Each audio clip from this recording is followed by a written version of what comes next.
Hey, bro, I'm gonna need some new countdown music though. He said, I don't know what the options are on that, homeboy. There are no options. Oh my gosh, though, And you could have definitely said that off camera. Oh my gosh.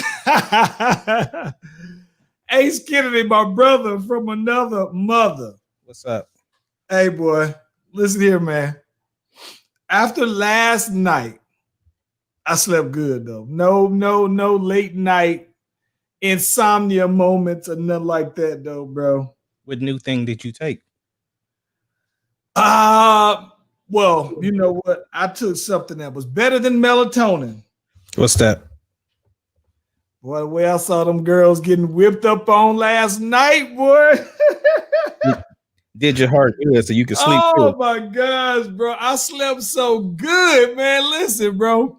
Let me tell you, boy. This is the bad part about it, though, bro. I feel worse. So as a Saints fan, right? I feel worse for the Falcons because, you know, they still haven't quite gotten over that Super Bowl hump, right? They got there and they peaked, right?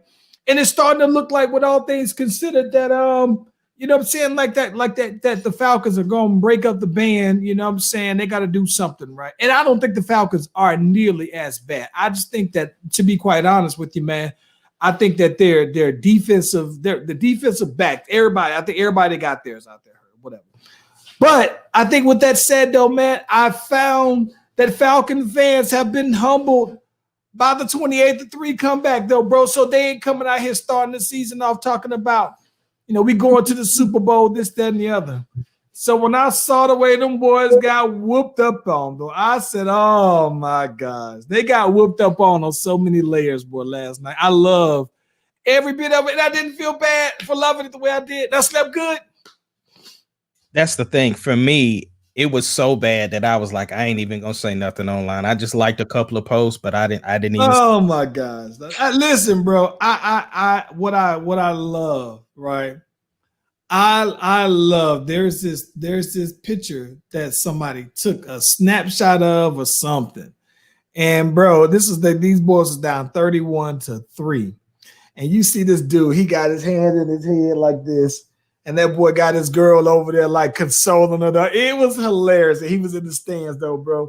I was in real life tears. So I'm sitting here in the middle of the night. Neek's like, what you smiling about? I'm coming on up. So I'm just grinning from ear to ear. I said, boy, these boys is getting whooped. And that's when it was 31-3.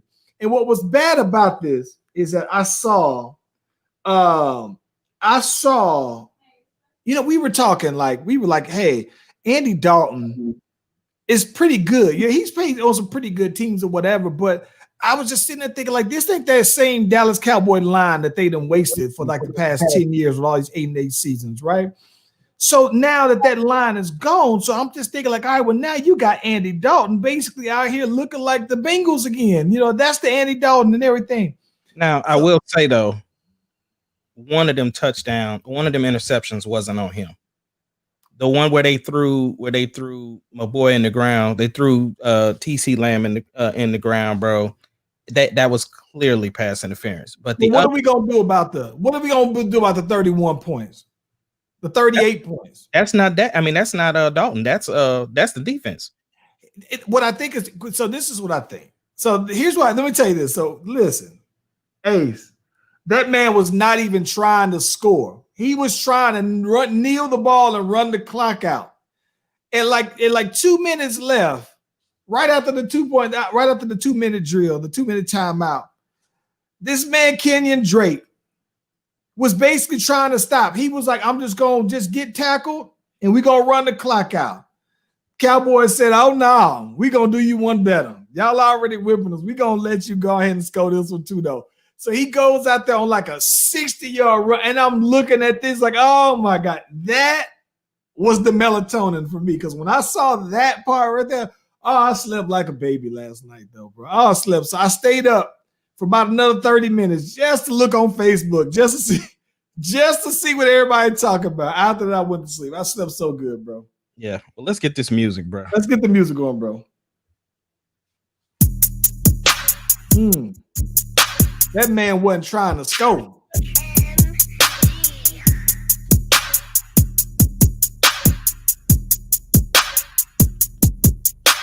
The Slash Brothers Podcast, the greatest podcast of all time.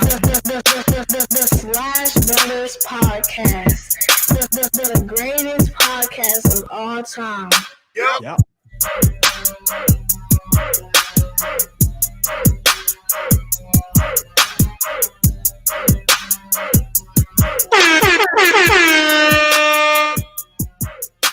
The Slash Brothers Podcast, the greatest podcast of all time.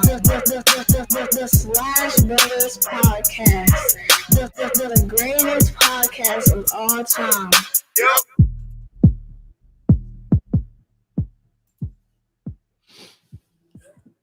Ace Kennedy, we got a lot in a short time, man, since Friday, bro. Hamskit, what's good with you, man? Hey, man, them content guys was right there for us. Oh my gosh, though, bro. We didn't expect the topic that we had. Not that we ever have that many like pre-production meetings that far in advance, but this one just kind of happened though. They talking about it, so we got to talk about it though, bro. Yeah.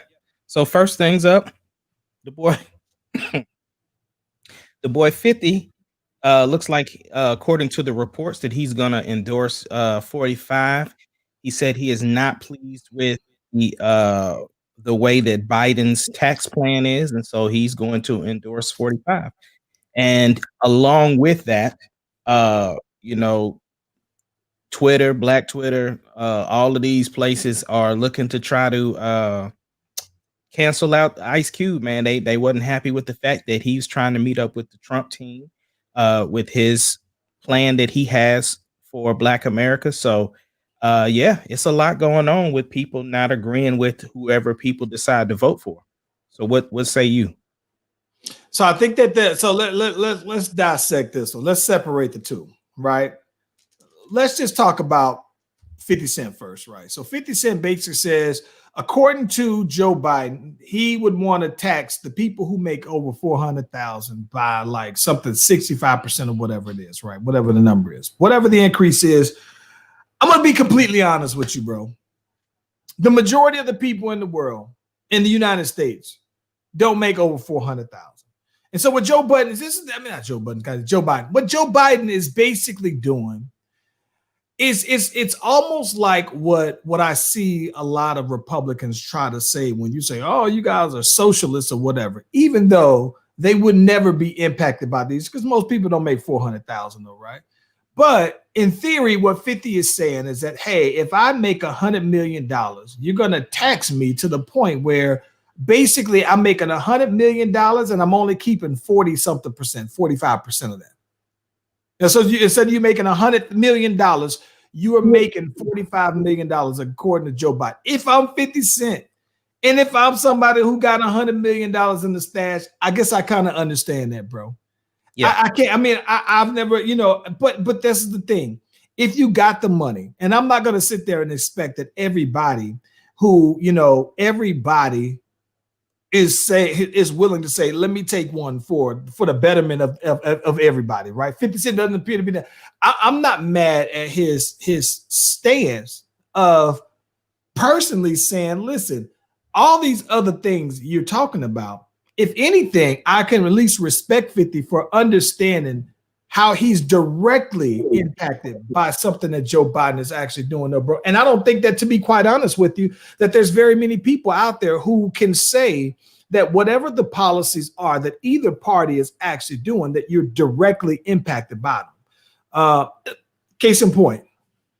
Okay. Besides a stimulus check, right?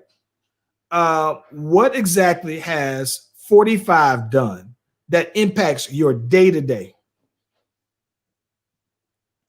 Well, because I work for the government, they did do something to our checks, which we didn't have an option to decline. And in their eyesight, they think that they were helping, but I would have personally opted out of it, but I don't want to get into the specifics. So in his eyesight, he thinks that he helped increase some funds. But again, that wasn't helpful. That should have been an option. I get that, right? And then how about for the missus? Has she been directly impacted by anything that he's done in 4 years? Other than let me take it a step further, right?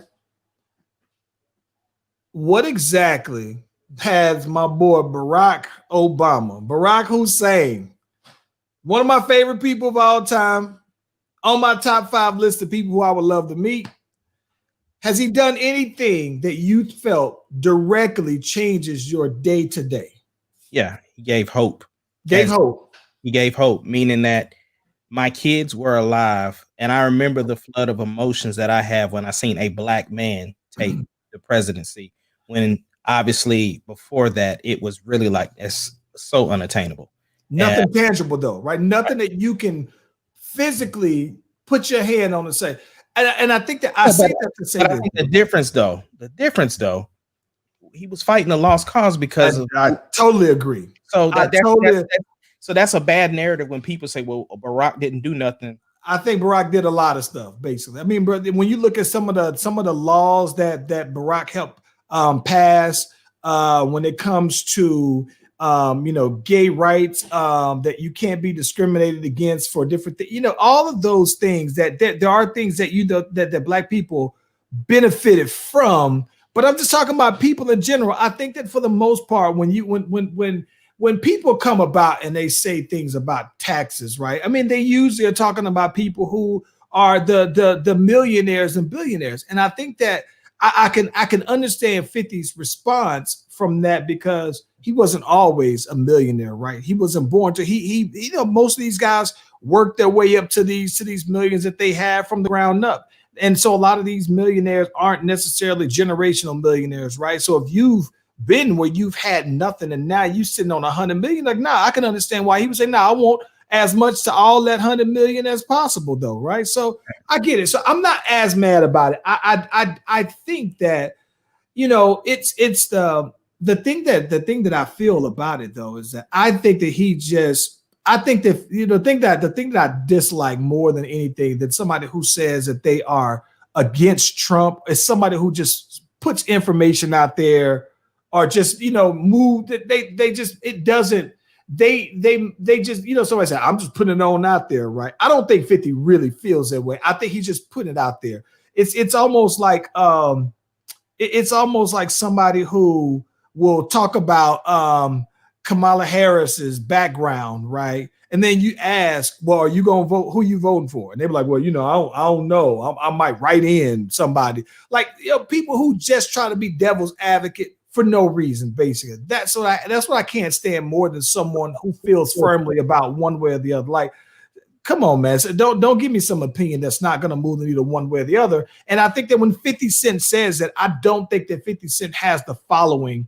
Nobody who's fans of his are millionaires or people who would make $400,000 or more. So I don't think that it's going to move the needle one way or the other. 50 Cent saying that he's going to, endorse. Like, what does that mean? Is Donald Trump going to say, I get endorsed by 50 Cent? It has weight, though. It does have weight, because you got to understand 50 is pretty relevant in pop culture, because he has 25 million followers, though, right? Right. But at the same token, a lot of people know him because of him being the executive producer of Power. And they also know him to be a troll. So the thing is that regardless, like, I'm not trying to encourage anybody to vote in the same direction that I vote. But what I'm saying is, if I was trying to do that, 50 has way more influence on that. And so if 50 says, well, this is the way that I'm voting, sometimes people like, well, I'm going to do what the person who I like is doing because they seem to have more information than I do. It's dangerous when the thing is, it's the same way when people are going to write in somebody or they're going to vote for Kanye West. It's taken away from the trying to sway that needle. So what I'm saying is it does create something, because here's the thing. 50 is one that does ride on controversy, and he knows that as a controversial statement. So it's not going to move the needle like that, but it's going to create a conversation, and you're going to see people talk about it in the fashion of, like, if you're a follower of 50 and you do what he do, it's just like if Beyonce came out and said she was doing a certain thing, you would have a lot of people doing it just because Beyonce said it. I might be inclined to do something if Beyonce said. No, I'm playing. I think that 50 Cent is probably more inclined to not vote than to vote for one or the other. That's the way I look at it. But I dislike that you would put that kind of information out there right now, given how easily influenced people seem to be. Basically, though, it's almost like when people were like, "Oh yeah, what is like?" We remember Dave Chappelle said, when it comes to politics, he was like, "I don't want to hear from Ja Rule." When he was on it, like, it's the same thing. Like, if you go to 50 Cent for your source because he's popular, then that speaks more about you than I don't know. You'll be surprised people are influenced for less. So I can agree with that. But listen, Ice Cube is a different story though, because Ice Cube was very specific. I saw an interview with him with Chris Cuomo. Right. So when he was on there with Cuomo, in which I absolutely love the Cuomo hour that he does. His stuff is epic. And he basically said, "I'm not working with anybody." He said, I'm not working with the Trump administration to help them do nothing. He said, "I'm working with whoever's in the power." And he basically said, "No, I put together a contract with Black America." And I basically said, in my contract and what I have, these are some things that I have outlined, tangible things. There are hard things. These are things I think the government can do. And it's beyond just laws or whatever. What I love the most about what Ice Cube said was that I presented this. He said, "I was contacted by Democrats. I was contacted by Trump's people. And basically the Democrats said, well, we're going to hold off on something like that until after the election." So if you're Ice Cube and you're saying, well, these people are currently in power right now, and they at least want to hear what I have to say, then I'm going to go ahead and say that. So I think that to say that he's working with Donald Trump is it's a little misleading. But I think that what I am hearing from that is that no, Donald Trump's people at least took the opportunity to hear what I'm having to say, and they are taking in consideration things that I've said when they have their little platinum plan. So if you Ice Cube, you think like, listen, I mean, I tried to give the Democrats the same opportunity, and they basically just kind of, scoffed at me because, they felt like they got this in the bag, basically, though. So I'm not mad at anything that Ice Cube is doing. I think he's been very clear with what his interests are. And I think he's been very clear with his messaging, though, bro. It is definitely misleading information out there if you don't understand what he's doing. He clearly said, listen, I want these issues are bipartisan issues. They have to be done on both sides of the aisle. And so the fact that he has a plan, the thing is that we also have to be prepared. What if 45 wins again? So the thing is that he's already starting those conversations, and so you gotta be prepared. And the thing is that if he put it out there for both parties and only one's willing to sit down, the thing is that if that's what he's going to determine his vote, he has the right to do that. And so the thing is that at the end of the day, the same question you asked me, well, what really impacted me with whoever I wanted in office, what impacted me? So at the end of the day, he's working on change as a whole. It's not just like, I want to see this person, I want to see that person. I'm working on somebody. I'm working on this as a whole. So I don't see anything wrong with it. And I seen like Joe Budden, like he was giving him flack, like talking about why did he wait till so late to present this plan when after 4 years, this, that, and the other. And it's just like, bro, like he's not the one. He didn't put that together solely by himself. He had a meeting of minds, and this is when they got the product complete. And he wants to make sure that his stuff is precise and make sure that he has an actual plan. Well, but this is my thing. I don't see why anybody would even have a problem with the timing. I think, to be quite honest with you, I think that his timing of this one is as significant as any. I don't think that it's just I know what you're saying, where this is when the product came out, but I think that his timing of it makes perfectly good sense. When Donald Trump was actually running, he didn't necessarily need like the black vote. It wasn't like that big of a thing. His response to that is that, hey, you know what you've already been, slighted. How much worse can it get for you, though, man? And that was his message to black people. And I think that what Ice Cube's positioning of this contract is, he said, no, I'm very specific. He said, I'm not saying what is it there. What is it? What are you doing for brown people? I don't care what you're doing for all Americans. I'm saying specifically, what are you doing for Black America? With respect to everybody else getting whatever they can out of this, I can respect that Ice Cube has said, I am concerned specifically on what are you specifically going to do for Black America? And he's saying, I'm not going to let you get away with the normal, oh, you know what, you should vote for Democrats because, you know, black, you know, because let's say in this case, right, you know, I think Ice Cube has said, I'm going to hold you to more than saying, oh, well, you know what, you should vote democratically because Donald Trump's a racist. And even if that's the case, though, if you said, I'm going to hold Donald Trump more accountable for the black vote than to just say, hey, you know what, this is what I'm going to do. Or this is what I've done more for you, you know, ever in the history of any president than for black people, than more, except for Abraham Lincoln. Well, it's like, well, listen, that might be fine and dandy, but here's what I want to hold you to. These are tangible things that I think that you can do that impacts black people right off the cuff. And so to me, I respect the fact that Ice Cube, the timing of it, because he's basically saying, you saying that if you're Joe Biden, you say you need the black vote. If you Donald Trump and you think that you're behind in the polls and you think that it's a possibility of you losing, well, this is what I think that it takes. This is the cost of my vote. I respect that to me. Absolutely. 100%. Yeah, I respect that. What's up, man? We got so much to talk about, bro. We could spend so much time on this, but we actually got to move on. Well, hold on. I got to say, Melania is safe. She says she is not attending any more of these rallies. She's recovering. She would not be there. So Melania is safe. You got to give a round of applause, please. I need a round of applause for Melania, please. Thank you. Hey, listen, you know, one thing that caught my eye here recently, bro, was L.A. Reid selling his catalog. Now, listen, L.A. Reid has a catalog of over 160 songs that includes this is what he's given 100%, right? Now, I don't know how much he said, but listen, this includes songs by Boyz II Men, Whitney Houston, Sheena Easton, Bobby Brown. This is everything, every single piece of music that he's ever owned. He sold it to this company, Hypnosis.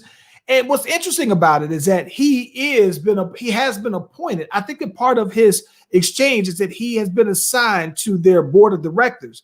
Now, The Dream also did the same thing, and he was assigned to their board of directors as well. But No ID did the same thing. RZA did the same thing. So I'm asking, with Kanye talking about, you know, owning your masters, and I guess this is a benefit of owning your masters because you have the option to sell it at any time, though, bro.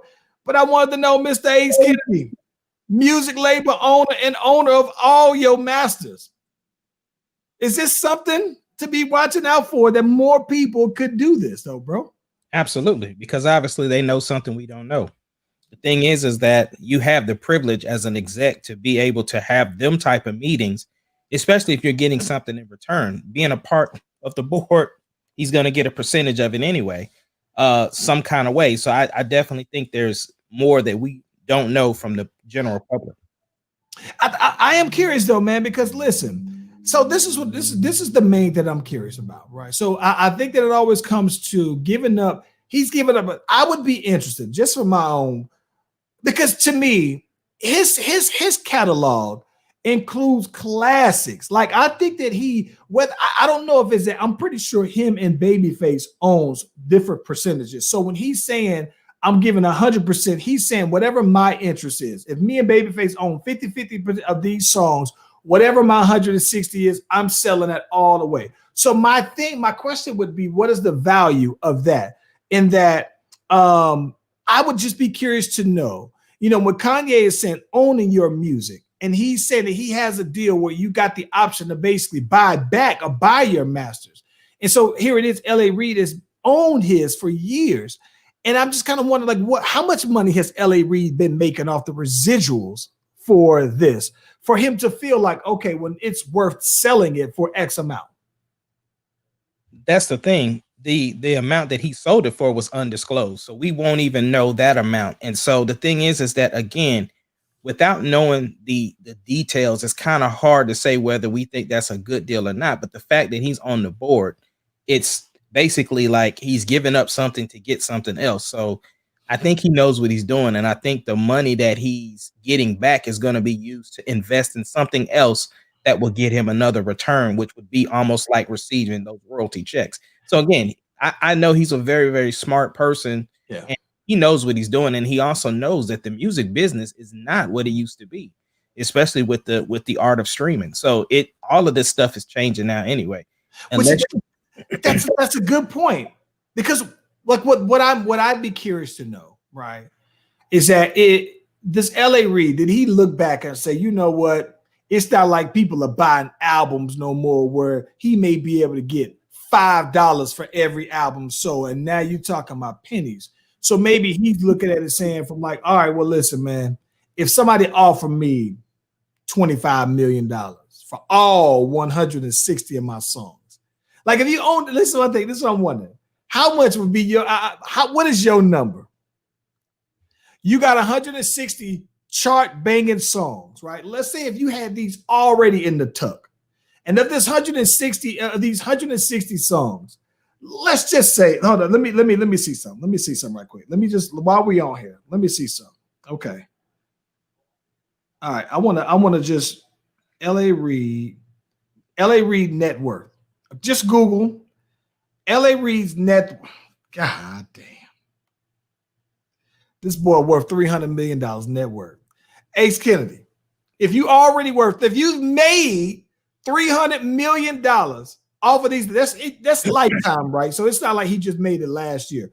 But in your musical lifetime, that's been 40 years, 50 years, whatever, however old he is, right? If you make $300 million and these songs, these masters, this catalog has made you that kind of money, 300, how much would it take for you to sell something that's made you 300? I think anywhere from the 25 to 50 million range. I was thinking along the same. I was thinking that if someone says, listen,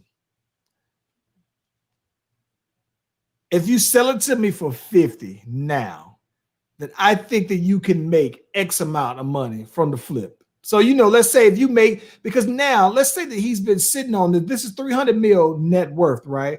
And hypothetically, let's say he's already got that. That's as of today, right? So he may look at it, let's just say hypothetically, even if he has $300 million in the bank, I don't know how much he's made off of these songs, but I'm assuming that it ain't $50 million a year. So if he can say, I'm going to flip this catalog that's just been sitting and I've been getting increments and everything for a lump of 50, I think that would be worth it if you had the potential to even make 100,000, right? Like I said, he's on the board, so he's going to get something back anyway. And then that doesn't determine anything for his new ventures. That's just the back catalog. So, like I said, it's definitely something to keep an eye out on because of the fact that, we obviously aren't in that position quite yet until, this Bel-Air 2 drop, then it's going to be different. So then we can. Hey, listen, bro, if they offer me $5 million for the Bel-Air 2, they can have it, bro. We out here. Yeah. Same thing for the breakup. And if they said I'm giving you $5 million right now for every album, they could go ahead and get the Bel-Air 1 and the Bel-Air 2. They could get the breakup. They could get everything, 5 apiece. Ace Kennedy, if these boys came up and said, hey, we got 20 mil on it. Well, listen, I don't know now that I think about it, because I heard that they offer Young Dolph $20 million for a record deal for distribution, and he turned it down. And I know that in the past, Tech Nine was offered something like $30 million, right? But he's completely independent. So I don't know. I might, just with that said, but 30 would get it done for all the albums. Yes. If they said collectively for your catalog and my catalog, they was going to break us off 30 million, we would do it, because we can't talk about the particulars on here, but it would be a good deal for us.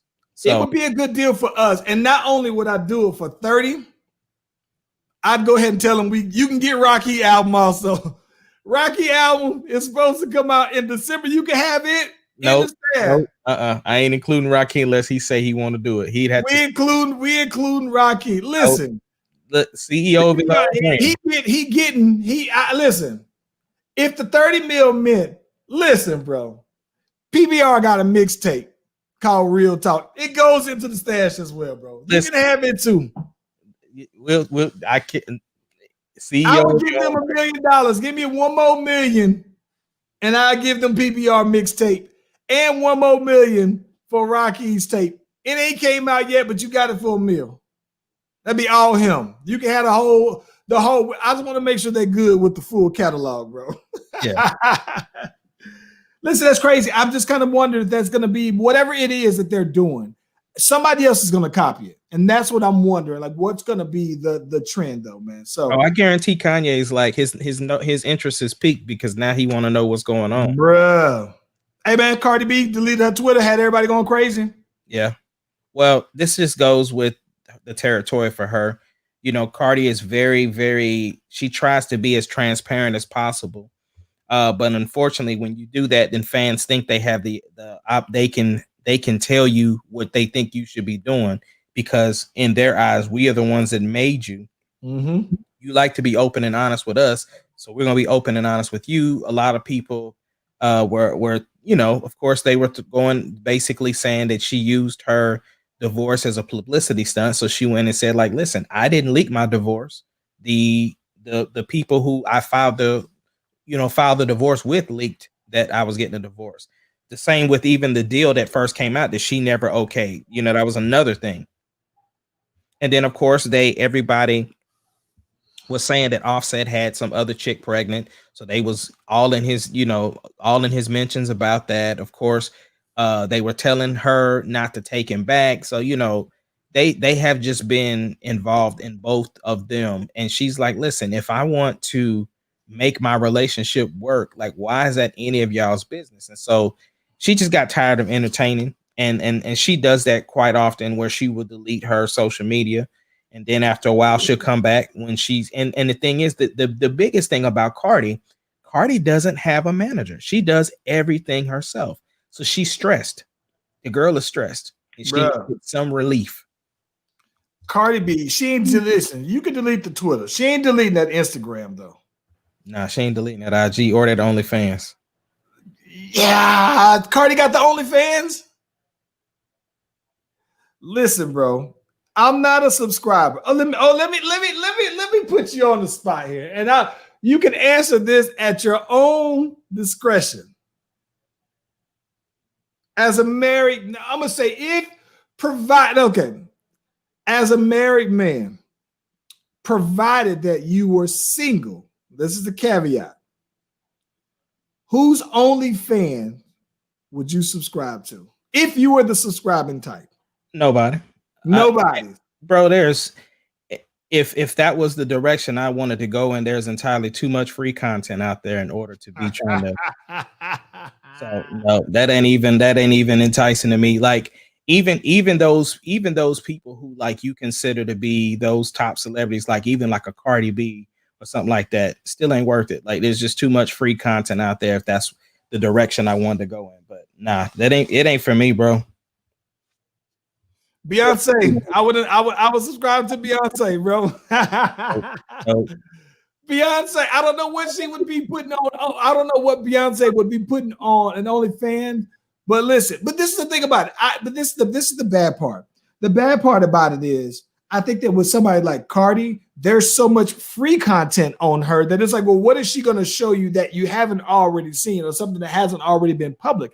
It's very much like Amber Rose, right? She has a one, and somebody said that she gets completely buck naked on hers, right? And so I'm just still thinking like, well, she's had so many posts that are either implied nudity or practically she's showing everything. It's like, well, what else are you going to be doing? Because the only thing left is that perm.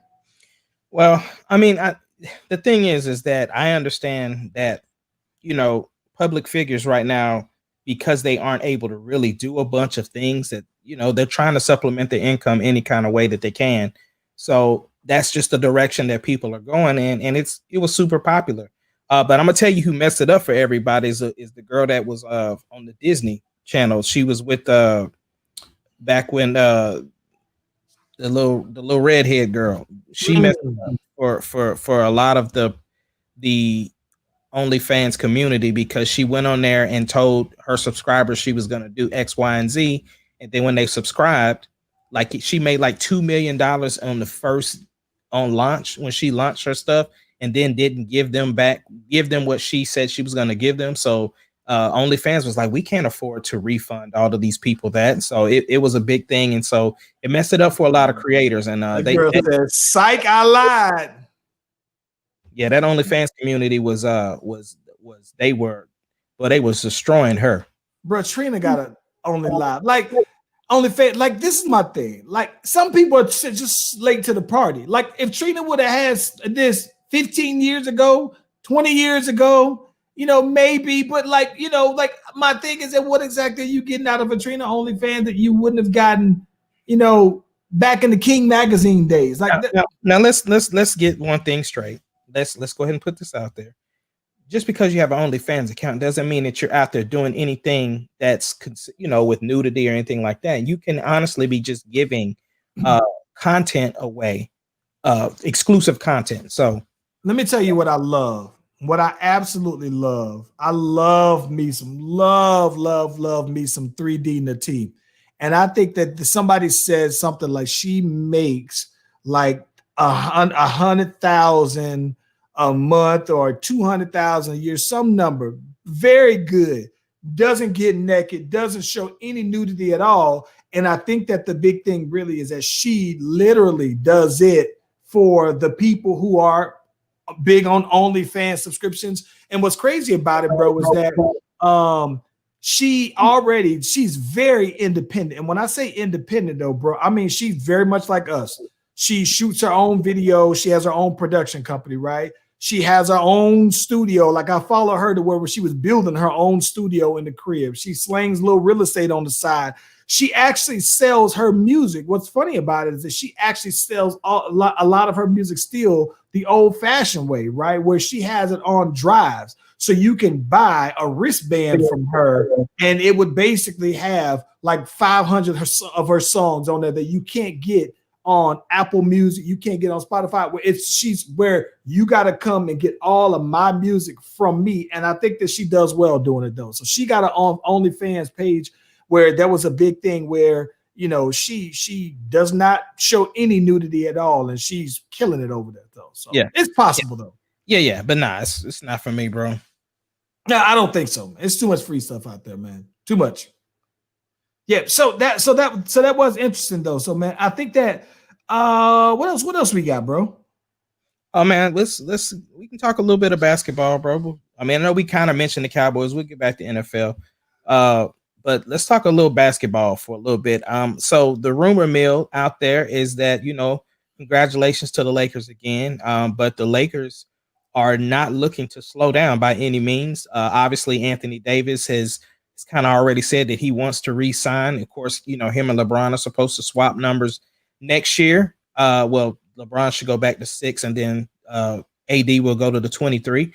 But it looks like they are going to clear space for that number 3 because that boy CP3 might be coming to the Lakers. So I think that it's going to be interesting, though, because what's interesting about that is that Chris Paul probably makes more per year than both of them. I think Chris Paul probably makes more. But the difference, though, right? I know what you're saying, but LeBron and soon Anthony Davis will be making more in endorsements, whereas Chris Paul's not getting those endorsements. The only endorsements really that Chris has that I know of is the State Farm commercials, and even those are kind of leaning over towards the football side now. State Farm, he got Jordan, he got the thing with Quickly. I think he's like one of the owners or something like that of Quickly. The quick little movies joints they do now though. Maybe. And then he has a production company as well. Chris Paul got some side ventures, bro. No. I'm not saying it like that. I'm just saying like his endorsements aren't the same. He ain't making LeBron money in endorsements. He ain't making LeBron money. It's his Chris Paul shoes. I know I purchased some Chris Paul shoes, but other than that, I'm not saying it like I know that there are some Chris Paul fans out there, but I'm just saying his shoes aren't selling like LeBron's shoes. Ain't nobody fighting over them Chris Pauls. No. Ain't nobody fighting over them LeBrons either, though, man. No, ain't nobody fighting over them, but they still selling though, bro. He just won the championship, man. And so all I'm saying is that the thing is, listen, if Golden State can make it work by bringing KD over there with Steph and Clay, they can work it out with Chris Paul. And Chris Paul may decide to restructure his contract if he goes to LA. See, the difference though, right, is that when the reason why they had the room is because they wasn't paying Draymond Green that new money. Draymond didn't get that new money until after KD left, right? So it was able to work out. I think that even then, Steph was on, I think by the time KD was there, Steph was in the transition from his old contract to new contract. So money-wise, I get it. But the only two people that's really getting paid over in LA is LeBron and AD. That's true. The thing is that you're going to restructure the team. A lot of those peoples are on close to like veteran minimums. Like Dwight Howard ain't getting that bread like that. This is my thing. That bread. So now this is what I think is interesting though, right? Because I think, so this is what I think. So that means that Sam Presti would have to make that trade, right? Yeah. They're gonna give up. The only person I don't want is I know who they're going to include in that package, but I do not want, and you know what I'm about to say, do not want Kyle Kuzma. Kyle Kuzma is the main chip that they're trying to move. I know that, but see, he's the most heat. So this is my thing, because if you don't include Kuzma, right? Who else do they have that anybody else wants? KCP. They gonna what's my boy, the white boy that be dunking with the bad haircut? Caruso. He gonna Caruso only works for the Lakers, bro. You know what Caruso reminds me of Dellavedova when he was on the Cavs. Like I understand that, but the Lake to get Chris Paul, I'm just telling you like this. I'm just gonna let's just keep it plain, right? The only people that are safe on the Lakers is AD and LeBron. Everybody else is interchangeable pieces. Now, don't get me wrong. The Lakers were successful because of the bench and the things that they had in place, but they're going to make moves to try to do what they got to do. All I'm saying is it's not out of the realm of possibility for Chris Paul to get over there. The thing is that with Chris Paul remaining healthy this entire time that he played last year, and the fact that he shows that he still has a lot left in the tank, you bringing him over there to help take away some of those ball handling responsibilities of LeBron, you're basically giving LeBron more life. The only question I have, if you bring CP3 over there, then you got to get rid of Rondo. I don't think you necessarily have to. One of them has to start, one of them has to back up. And that's why I look at I think you can keep. I think that the boys did have that fight though. I forgot about that. Oh, snap. Yes. Well, listen, bro, here's the thing. I think, to me personally, I think that it's more likely that CP3 would get traded to the Bucks than he would to the Lakers. And the only reason why is I think if you're talking about assets and attractive assets, then to me, I think that the Bucks have better players that I would say I would want over the Lakers. KCP isn't enough. And if I have to take Kuzma, I'd pass on that. Well, the other one I heard is I think it was the Jazz for Mike Conley and a pick. Like they just had this thing to come out. I don't think. See, this is what I think. What's weird, bro, is that I just think that Utah. I understand where Utah. I understand the direction that Utah is going. I just think that what's unfortunate for Utah is that at the end of the day, they just don't have players that are better. Listen, they don't have that generational type player that's better than AD and LeBron, that I don't think that's better than Kawhi and Paul George. Like when I think about winning in a series, like I think that Spider is dope. You would, if you're trying to get better than those teams, right? Then in theory, you would have to get rid of Mike Conley, even though you just brought him there. But I still don't think that that's even enough. I think that they need to keep Mike Conley, and I think they need to get one more person. And I think it's just hard to get people to just want to come to Utah like that. Well, the other big trade that they're talking about is James Harden to New York. The thing is that now that Dolan is gone, they are going to be looking to try to get a big market star to New York to try to build that place back up again. Now, Dolan's not gone. Huh? Dolan's not gone. Not Dolan. Your boy from Houston, the general manager. Morey. Yeah. Yeah, he's Daryl Morey. Yeah, so what I'm saying is the ideology that they had for building their team structure in Houston is going to be gone because the coach and the general manager are gone. So that little small ball thing that they tried, that's probably going to be gone. The new head coach may not want both Russell Westbrook and James Harden. So they may be just talking about blowing up the Rockets in general. Is what I'm saying. So I think, you know what though. Here's the thing that to be quite honest with you, right? I think. Okay, here's what I think. I think if anything, as much as I hate to say it, I think that you would have to. Oh, see, I was thinking something right along with that. Embiid to Houston. Here's what I think. Okay, this is my thought. Because I told you I'm not high up on Embiid. And I'm already I already hate on James Harden. So now you're gonna have two players that I basically dislike all on the same team, though. And I think that here's what I look at. I just don't think I think the Rockets are just done. Like, I don't know what the Rockets got to do. I think the Rockets are better off with starting over, because here's the thing. I don't care who you put with James Harden, though, man. There's nobody else besides Russ who can complement James Harden. There's no one else. So I don't know who else, because this is the thing. If you put Embiid with Russ, if you put Embiid with James Harden, then to me, you clog up lanes, right? So that's one thing. So the same reason why they got rid of Capella, right? You clog up the lanes now, you don't have, you're strictly a three-point shooting team. I think that that is a good point. Now I can just hate on one city and one team and just knock it on now. Doc, I think that to be honest with you though, man, like I would say if you Houston, James Harden's still giving you buckets. I would say you got to get Ben Simmons, bro. I think if you get Ben Simmons and pair him up with James Harden, then I think you might be on to something. Here's why I think that. Here's why I think that, bro. Because I think that if you're not gonna have, I think if you get Ben Simmons, they're gonna ask you to throw in Al Horford, right, to go along with them. Bro, you really trying to start them over if you putting Ben Simmons and Al Horford over. Here's the thing, bro. You got to get rid of Al Horford. They're gonna have whoever they trade. They're gonna have if Philly trades anybody, Al Horford is gonna be included in the deal. Yeah, there's always everybody. I get what you're saying. Here's the thing. I'm only concerned about the Thunder.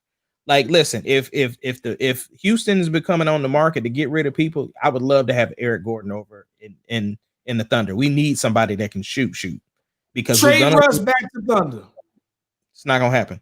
I would love it, but it's not gonna happen. Trade him back. I can't listen. Get Chris Paul out of Oklahoma City, whatever it is. Get Russ back.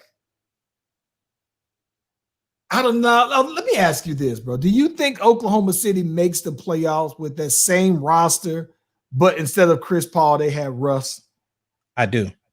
Because I don't think they would. Well, that's because of course you would say that, because the thing is that Russell Westbrook was an excellent assist person. There's a reason why he was Mr. Triple Double. There's a reason why. I don't care what anybody. There's nobody that would argue me and tell me anything different. And the other thing is, Russ had a will to win. The other thing too, you telling me with him having Gallinari to be able to knock that shot down, he had some young PGs to help him out. I absolutely think, because there's things that Russ can do that CP3 can't do. And while I think that Chris Paul brought a different element to the Thunder, I still think that Billy Donovan would have found a way to make it work. But with that being said, let's take Russ out the equation. I'm looking at the pieces that I know are going to move, right? Chris Paul and Gallinari are gone. So we need two good shooters. So I'm thinking either, which I don't know about Buddy because he's going to want that money, but like Eric Gordon, that young boy at Miami, Robertson, that boy can shoot lights out. He would definitely take over. He's not a free agent though. He's not available. I just said I'm just telling you what I want. I ain't say what I don't know people's contracts. We talking about what I want. If I'm the Lakers, I'd trade Buddy Hield for Kyle Kuzma straight up. I mean, he unhappy, and you know, if you get Buddy Hield right now for Kyle Kuzma, you can keep Rondo and not have to get CP3. I think you can get rid of KCP. Well, Green is gone. Green gone. I think you can keep. Listen, I think if you bring Avery Bradley back, you bring Buddy Hield out there, you can get rid of KCP, Green, and you can get rid of Kuzma, and you be straight. Let me ask you another question. You think JR is going to another team? JR, listen, bro, I'm gonna be honest. If JR didn't get signed until this last 2 minutes of the damn season, and he didn't do anything at all that made people think like, oh, I got to go ahead and get like KCP at least got him a 4-year contract out of this bubble season. He didn't mellow it at all. Mellow maxed it out though, man. And so no, man, I could see J.R. Smith retiring only because I don't think that nobody would just pick him on up. Like there's no other team that's a contending team that just needs, you know who he might, he might, you know what, bro? J.R. Smith can fit in with the Bucks. A team that's just right there where he'll just be another guy.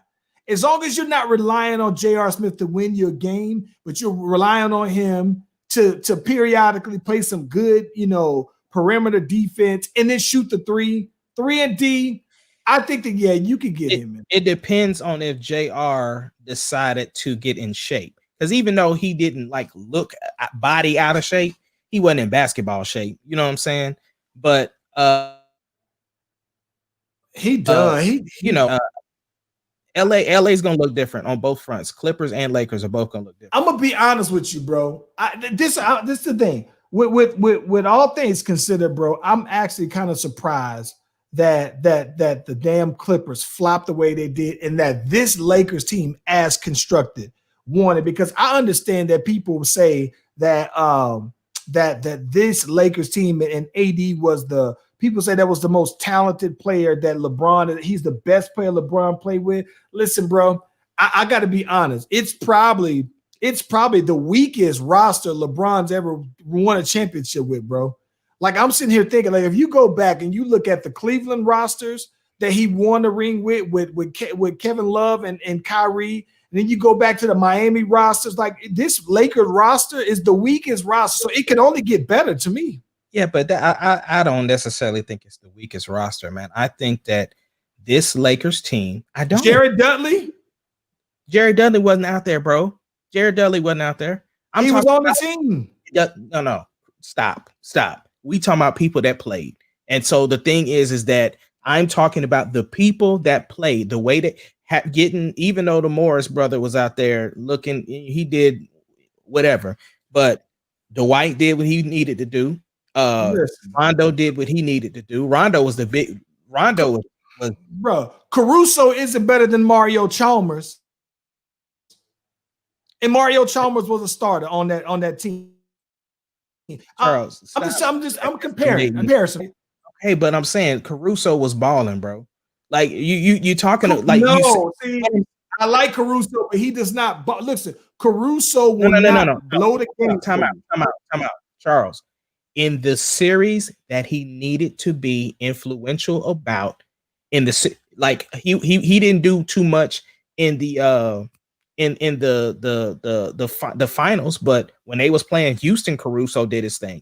Like there was what I'm saying is they switched their personnel up for the situations that they were in. So and for that they had the pieces in place to get it done. I don't take nothing away from the Lakers because they did what they needed to do to win. And they had the personnel to support it. Bro, listen, I'm going to be honest with you, bro. To me, the Lakers had 5 to 6 guys that could be interchangeable with anybody. 5 to 6 guys that you could just pull out. Listen, I can go to Briscoe Park and pull 2 guys, and go to Long Branch Park and pull 2 guys, and I bet you they would play as good as those 5 or 6 guys I replaced them with from the Lakers, though, bro. Like, I'm not saying that they're in the league, so I'm not saying that they're trash, but I'm talking about when you compare the rosters, though, bro, that roster that they had with Ray Allen, Mike Miller, I mean, it is a stacked roster. And so when I'm looking at that, it's not to say that it's a slight to say that he's playing with scrubs. I'm just talking about when you compare the rosters that this Lakers team had versus the rosters in the past, it's the weakest LeBron roster that's won the championship ring, bro. Well, LeBron's a good GM, bro, so he knew what he was doing. He lucked up as well, though, bro. He lucked up as well. But listen, you play who's ahead of you, and I give him props for that. But shout out to the boy Courtney checking in on YouTube. I didn't know that Udonis was still playing for Miami. I think he's like a player coach, though, bro, because I don't think I've ever seen him actually play in a game. Like, I've only seen him wearing warm-ups. I've never seen him actually play. He's an enforcer. He'll go in hard foul. Yeah, he's like their coach. He keep everybody on the. He's saying the stuff that a coach can't necessarily say to the players, though, bro. So I like what he's doing out there, though, man. Yeah, man. So let's, we didn't talk enough basketball for a little bit. I wanted to get into a little bit of football, bro. Did you see Monday Night Football, bro? The man was not trying to score. I didn't. That man was trying to kneel the ball down, Ace. I mean, there was more than just Monday Night Football, though, bro. What did your boys do this weekend? Was y'all on a bye? Yes, we was on a bye. Oh, okay. I figured because I ain't see no post about your Saints. I was quiet. All I had to look forward to, and listen, ordinary. Let me tell you what I think. If I'm Dak Prescott, I'm looking at this season and I'm doubling down on where I stand with getting my money. Now you gotta pay me $40 million because here's the reason why. Bro, I saw Amari Cooper not show up all game long until that one touchdown that didn't matter when they was basically playing a preview. No, you're not gonna slide him like that. He did get a 20-yard run on that slant. You better. What quarter was this? Fourth quarter? Boy, they was already down by 30 points. It was fourth quarter. But here's my thing: if you already paying him $20 million to only play 8 games of the year, to only play 8 home games, because that's the only time he show up, and you don't show up in the home game that they paying you for, dog, you stealing money. DeMarcus Lawrence is making like $25 million a year, and he has 1 sack all year long, and that's in 18 or 19 games. Ace Kennedy, you already paying 2 guys $45 million total who ain't doing nothing. If I'm Dak, you got to pay me that 40. Oh no, I understand. I mean, the thing is that I still think they need to pay him. They learning their lesson right now because I mean, the team was constructed for Dak. It wasn't constructed for Andy Dalton. And while I still think Andy Dalton is a good quarterback, I still don't think that it's right now. It's not showing enough. Hey, listen, man. All I know is that this thing about it. Dak Prescott, the Cowboys look bad. Even with Dak Prescott, he just made it not look really as bad as it is, right? I understand Dak that. I'm not put a little cologne on funk. I'm not saying that the Cowboys have a great team. The thing is that, so here's the thing. I think that Dallas has a talented team. They just don't have a cohesive coaching staff right now. Like they're learning that the flaws that they thought it was weren't the flaws. They thought it was the coaching. They thought it was Dak Prescott, and they're learning that that's not the case because you replaced the coaches. So what you gonna say? It's the players. Yeah. Listen, it's not. This is the thing I think that's crazy, right? So when people always say, like, I remember, like for the last 7 years, I would say I've been hearing people say, "Oh, the Cowboys got the most talented roster." At the beginning of this season, listen to this. At the beginning of this season, Ezekiel Elliott says, "Hey, you know what? I look around and this is the most talented roster I've ever been on." Now, granted, they had, Gerald McCoy that was supposed to be out there and he got hurt. He says, yeah, the team is full of Pro Bowlers or whatever. And this is the problem that has. Through all those 8-8 seasons when they was blaming what's my dude? What's the core Red? What's Red? Big Red. They old coach. Got him out of there, right? Yeah, Jason White. Jason Garrett. Yeah. They let Jason Garrett go because everybody said Jason Garrett was the reason. Jason Garrett was the reason. Okay, let's take a step back. Now, their offensive line, they had one guy from their offensive line who had to retire. They got like two of their offensive linemen now who are out for the whole season. So now they're basically out here playing with all backups on the offensive line. And people are looking at Zeke like, Zeke, why you ain't rushing for 100 yards, 150? Like, bro, you out here playing with the backups of the backups. That's the reason why. But at the same time, though, Ace, if I'm a Philadelphia Eagle fan like Mark Nurse, I ain't giving you no sympathy because Philly has nothing but backups everywhere, all of the offense. They sitting here playing with 9 backups, if I'm not mistaken. No starters basically out there, though, bro. And so I'm thinking like, nah, man. It's crazy to me, bro, because like I said, if I'm Saquon Barkley, right? I'm looking at Zeke like, nah, bro. This is what I got to deal with also. Like, I'm a good running back, and my team is trash. You got better other weapons. Your line is just trash. The Giants line is trash. The Eagles line is trash. And that's the reason why their whole entire division, their line is just trash. And nobody looks the same, though, bro. So, but it didn't bother me one bit. I loved it. I'm tired of talking about the Cowboys, bro. Let's move on. I loved it. What about your boy Tom Brady out here handling business over Aaron Rodgers? Hey, man. Let me tell you, I left right after it was like 10-0, and the boy Tom, when the boy Aaron Rodgers did this, right? I thought he was about to. So I was like, oh yeah, he got this in the bag. Bro, I leave, I go over to my in-laws. This is probably 20 minutes tops. I turn the game on over there, bro. These boys have turned. I said, wait a minute, what? Listen, it looked like it was a whole different game. If somebody has not memed Aaron Rodgers for that look he gave at the end of the game when he got sacked and he looked over to his sideline like.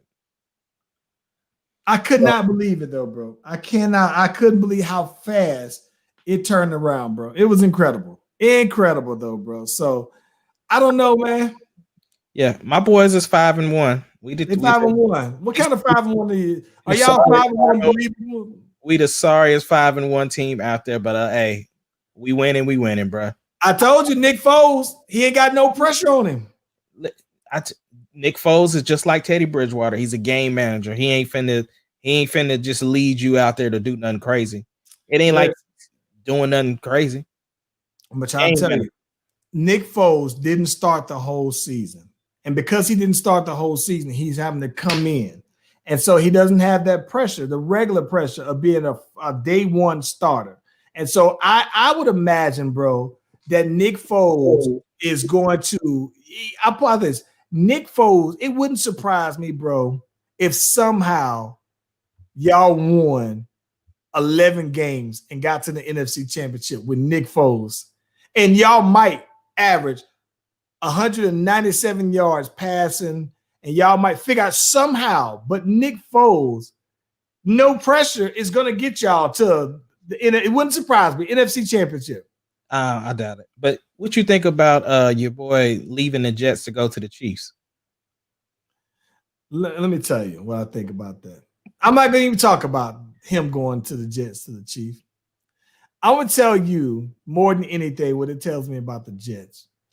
I saw where there was a guy, one of the defensive linemen who played for the Jets. Right? You better save it. I got something else. I got something even better than that. So I think his name was Robert McClendon. I don't remember what it was. McClendon's last name. So he played for the Jets. They was in Miami and lost. At the end of the game, they told him that he was being traded to Tampa Bay. Homeboy got in his car, said, "I'll holla," and drove from Miami to Tampa Bay immediately after the game. Was like, "Thank you, Jesus. Get me the hell out of here, though, bro." That told me everything I need to know about Le'Veon Bell going and getting let go from the Jets. It tells me, I don't know what kind of pictures Adam Gase has of the owners of the Jets in some weird position doing something he don't have to. How does this man still have a job in the league with everybody now? Bill O'Brien has fired his, and Bill O'Brien has been terrible, but better than Adam Gase. Dan Quinn's been terrible, but better than Adam Gase. How does this man still have his job? I don't know. I don't know if they even know of an option. They probably don't even know what to do right now. They're probably going to wait to the end of the season. Just tank it on out and do it at the end of the year. And then, pick up somebody because I know everybody's going after the Chiefs offensive coordinator after the year is over. So this is the problem. I would love to see him go to Houston. Get him a franchise quarterback where he rebuild. He got the quarterback.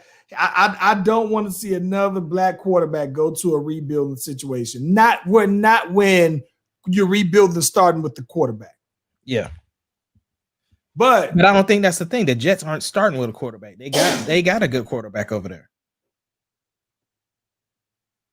Boy, Sam, you think Sam Dalton? Listen, I've already started. I would take Sam Dalton over Nick Foles easily. Listen, I do too. But then here's the thing: think about it like this. This is not say you got your quarterback. Let's just say hypothetically, if the Jets lose if they lose out for the rest of if they finish tanking. They get the number one pick. They're going to pick Trevor Lawrence or they're going to pick Justin Fields if they got top 5.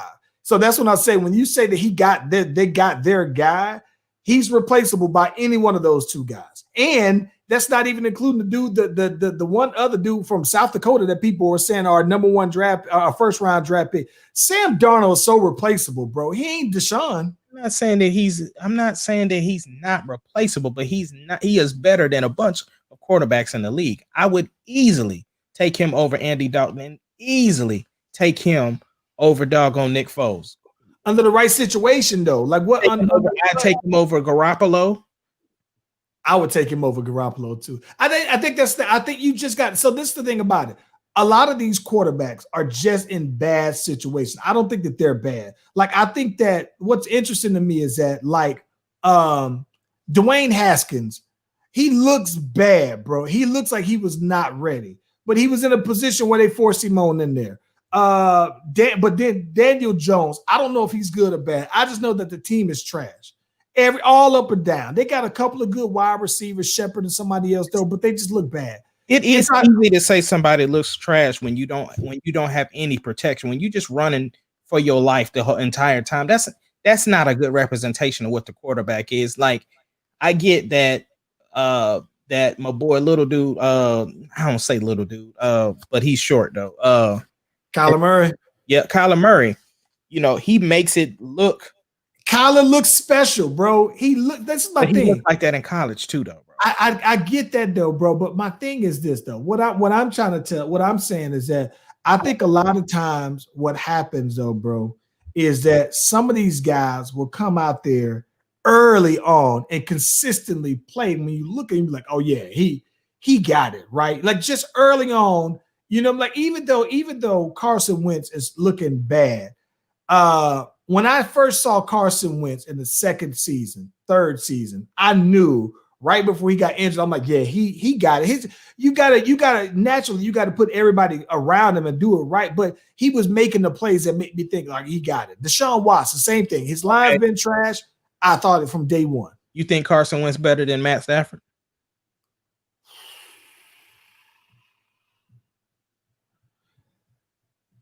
I think they're about the same. Them boys is the same dude. They listen. You can put Stafford in a Carson Wentz jersey, and I think that you'll get the same. And here's the bad part about it. The bad part about it is the boy Courtney. If he's checking in, he is a diehard Detroit fan, but he's like been the one that's been said like, bro, they make it hard. They make it hard to be a fan. And I think that the problem is this though, man. I think that If you put Matt Stafford on this Philadelphia team, he's going to look like the same Matt Stafford that's been on all the other Detroit teams. Because what about Phillip Rivers? Same.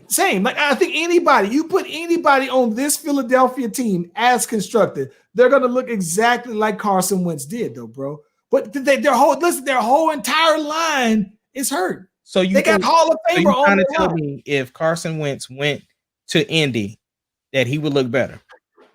Yes. Listen, the Colts. Listen, there's a reason why Phillip Rivers looks okay out there. Because if you look at a game, they never have that much. But his line, they got a top 5 offensive line. But I think that this is my thing. I think if you put Carson Wentz on that Colts team, I think Carson Wentz will look like Carson Wentz from the MVP. I think if you put any quarterback, they'll look better on there. Which is amazing to me that why Driscoll, who's the backup quarterback who lost his job, why he didn't. He didn't have that kind of sauce though, bro. So I don't know, but I think any of those guys, I think Daniel Jones, you put him on that Colts roster with more time, I think that he would look better. The only one who I question, though, to be honest, is Dwayne Haskins. I just wonder if he was a good college quarterback, and that's all, though, man. But yeah, man. But I think even that, I think if you put Kyler Murray back there, Kyler Murray will look like he'll look like an MVP candidate at quarterback for the Colts, because I think that the Colts line is that good. All they need is one more wide receiver, and they killing everybody, bro. Yeah. We miss anything? Hey, did you see them Cowboys though, bro? Yeah, I saw it. I really saw Kyler Murray. I wasn't paying attention to the Cowboys. Hey, if anything, one thing, did you watch how the Chiefs just ran through Buffalo, bro? I was almost believing Buffalo was like a real thing, and maybe they are, but it did tell me that there's levels, bro. Yeah, well, I didn't see it. I didn't catch much football over the weekend. I was quite busy, but overall, though, I mean, I caught a couple of highlights, but I didn't see the Chiefs at all. Good game. Them boys out there looking real Chief-like out there, man. They was looking kind of questionable against after losing to the Raiders, though, bro. But that's because Brown went to the game. If he wouldn't have went to the game, they wouldn't have lost. Didn't see because he didn't sit his ass back at home out there repping. I saw his little videos out there. Listen, man. Ace Kennedy, bro. That we covered a whole lot in a short amount of time, though, man. What you got until Friday, man? Well. I'm still waiting on a verse from somebody, and then other than that, I mean, I just got my regular stuff going on. Listen, man, I got I finally I did a last minute edit to a video. I'm gonna have to send that to you so you can check it on now. I got so I got that. I gotta post I got some other stuff that I got some more leak tapes here that I gotta put on out there, man.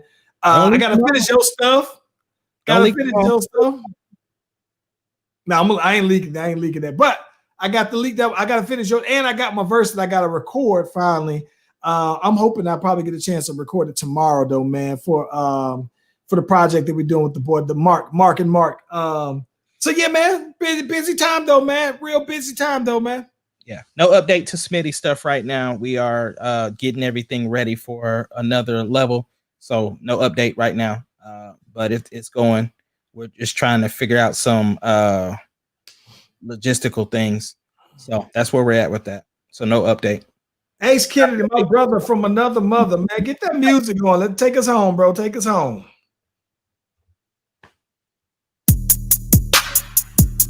Hey. Subscribe to the YouTube page. Spotify. Like and subscribe to the Facebook page, man. Follow your boys, man. The Slash Brothers Podcast, the greatest podcast of all time. The Slash Brothers Podcast.